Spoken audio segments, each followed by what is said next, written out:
Subscribe to Amcode and ring the notification bell to get the latest content.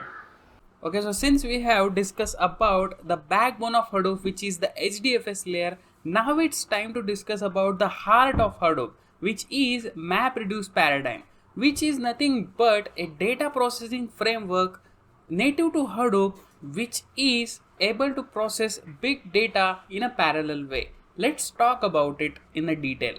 So MapReduce is nothing but a data processing framework used by Hadoop. So it is pretty conventional way to process big data from years now.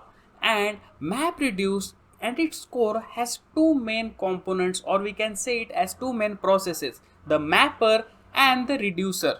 So whenever you submit a job to process the data which is stored in HDFS, then it gets converted into the different mappers and the reducer functions.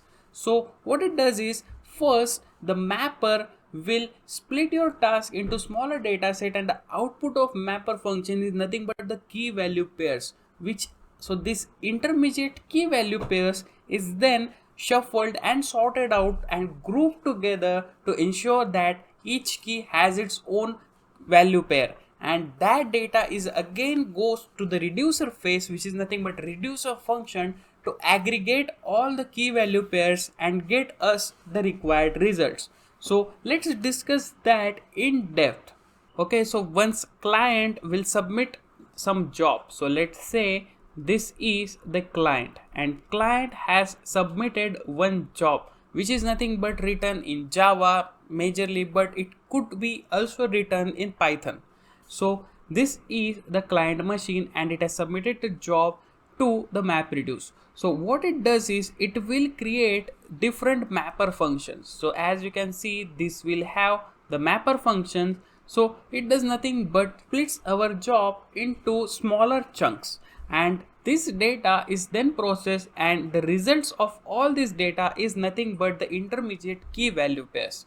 So these are like the key value pairs. And also we have the combiner phase. So combiner phase is nothing but where our key value pairs get shuffled and sorted out in such a way that each key pair should have its own respective values. So this is like the combiner phase, so we can call it as combiner. And after combiner, what it does is it does all the shuffles and sort operation, so we can call it as shuffle and sort operation to get our key value pairs into the required aggregated output, and this output is then processed and get reduced into the reducer phase. So this is reduce.